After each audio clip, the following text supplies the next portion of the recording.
कर्म अच्छा करो बुरा बचारो नाही, कसर पड़े एवा काम करजो मत ओछी उम्र के माई। प्रिय दर्शकों, आप सभी को मालूम है कि यदि कोई आदमी बुरा कर्म अर्थात गलत काम करता है, दोस्तों कहा जाता है कि यदि कोई आदमी गड्ढा खोदता है तो सबसे पहले वो खुद ही गिरता है। आज एक अनाथ बच्चे की कहानी आप इस वीडियो में देखेंगे कि किस प्रकार से एक अनाथ बच्चे ने, छोटे से आदमी ने, जो कि इतनी बड़ी बात कह दी कि दूसरे के लिए जो गड्ढा खोदता है तो सबसे पहले वही गिरता है। दोस्तों बने रहे वीडियो में।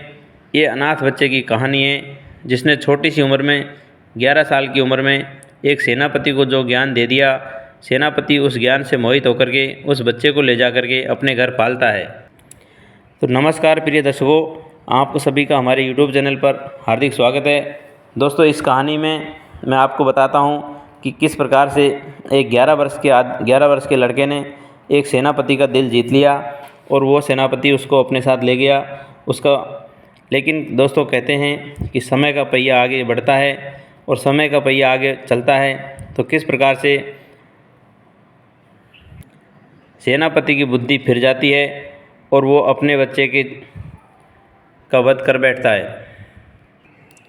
प्रिय दर्शकों, प्राचीन समय की बात है कि एक बार एक छोटा बच्चा रास्ते के ऊपर गड्ढे खोद खोद करके उनको भर रहा था और वो अपना खेल रहा था।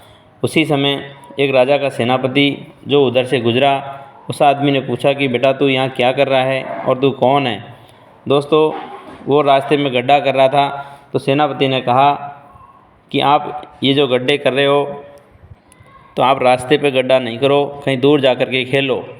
दोस्तों उस बच्चे ने सेनापति को जवाब दिया कि जे कोई खाड़ा खोदे वही उसमें पड़े। ये सुनकर के सेनापति अचंभे में पड़ गया और बोला कि बेटा तुम्हारा माँ बाप कौन है। लड़के ने कहा कि मेरा कोई माँ बाप नहीं है, मैं अनाथ हूँ।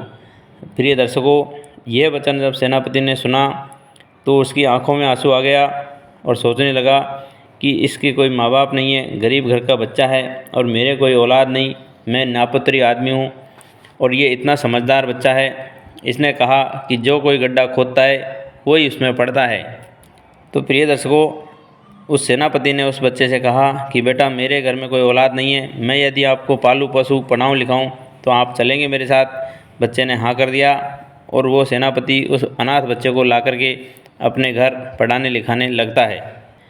धीरे धीरे समय गुजरता है, वह बच्चा 5-6 साल के बाद 17-18 साल का हो जाता है और धीरे धीरे दोस्तों कहते हैं कि समय हमेशा एक जैसा नहीं रहता है।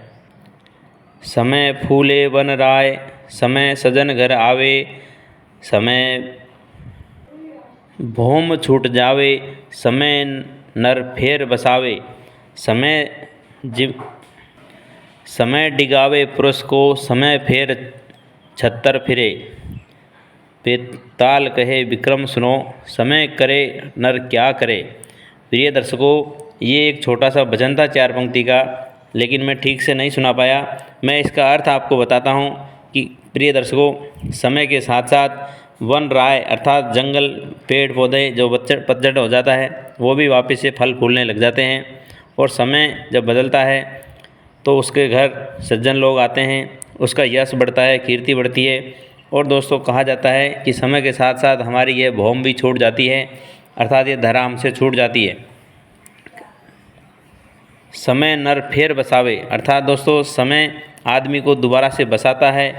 समय डिगावे पुरुष को, दोस्तों समय का पहिया जब चलता है, समय की जब आदमी की जब बुद्धि पलटती है तो उसका अच्छा कर्म भी बुरा कर्म में बदल जाता है।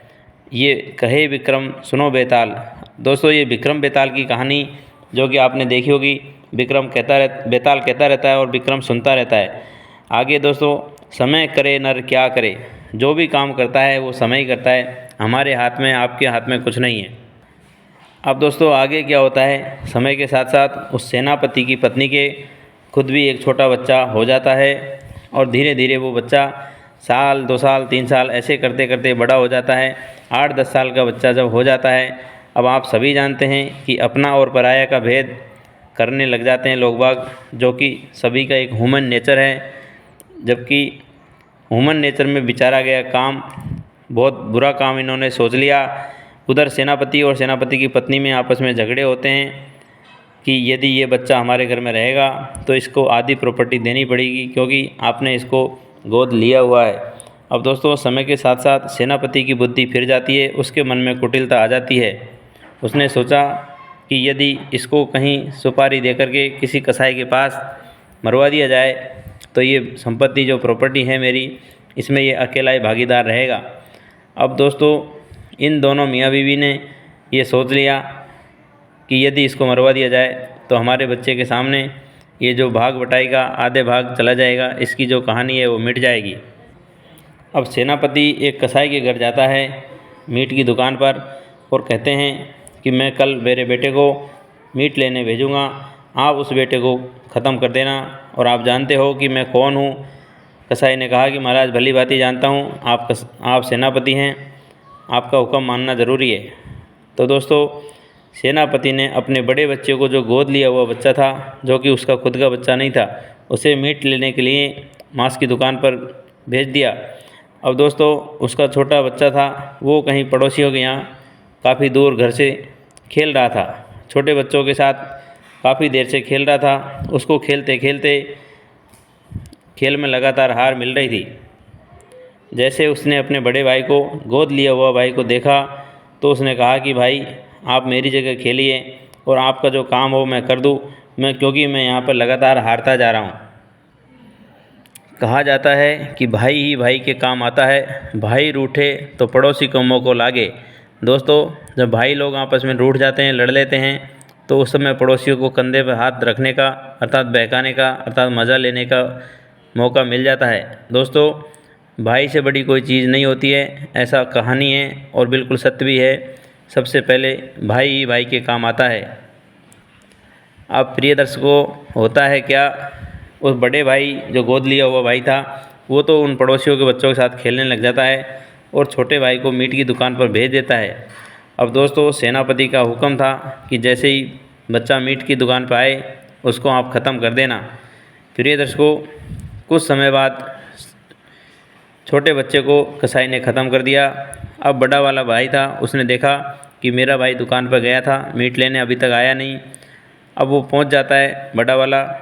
अब दोस्तों, मीट लेकर के वो वहाँ से वापस घर आ जाता है। जैसे ही सेनापति ने मीट के साथ बड़े वाले बच्चे को देखा तो उसके हाथ पैर कांप गए और सोचने लगा कि मैंने इसको मरवाने का हुक्म दिया था, सेनापति ने ये हुक्म माना नहीं, और ऐसा कैसे हो गया। सेनापति दौड़ते दौड़ते उस कसाई के पास जाते हैं। कसाई ने कहा कि मैंने मेरा काम कर दिया। अब दोस्तों, जैसे ही सेनापति ने वो लड़का, अपना छोटा वाला खुद का बच्चा देखा तो उसके हाथ पैर कांप गए और सोचने लगा मन ही मन कि मैंने ये क्या कर दिया। तो प्रिय दर्शकों, जो अनाथ बच्चे ने उससे बचपन में छोटे में कहा था कि जे कोई खाड़ा खोदे वही उसमें पड़े, उसको वो कहावत याद आ गई। अब दोस्तों, अपने किए पर पछताने लगा। प्रिय दर्शकों, उसने ये बात अपने बड़े वाले बच्चे के साथ साझा करी कि इस प्रकार से मैंने मेरे मन में बुरी विचार ली और मैंने अपना बच्चा खो दिया। दोस्तों, बड़ा वाला जो बेटा गोद लिया हुआ था कहने लगा कि पिताजी, यदि आपको ऐसी ही प्रॉपर्टी देने की वजह से मुझे मरवाना था तो मुझसे भली भली कह देते, मैं तो घर छोड़ के चला जाता। मेरे को कोई आपकी प्रॉपर्टी में इंटरेस्ट नहीं था। दोस्तों, कहते हैं कि कर ली जो खरी कमाई, ले ली जो बहुत भलाई, कब कब आनो पड़े आ मानुष जन्म के माई। अर्थात मनुष्य का जन्म आपको बार बार नहीं मिलने वाला, इसीलिए खरी कमाई कर लेना, इज्जत के साथ बहुत भलाई कर लेना। दोस्तों, इस कहानी में इतना ही। यदि ये कहानी अच्छी लगी हो तो कमेंट में बताना, चैनल को सब्सक्राइब करना और सभी को राधे राधे, हरिओम, जय श्री कृष्ण।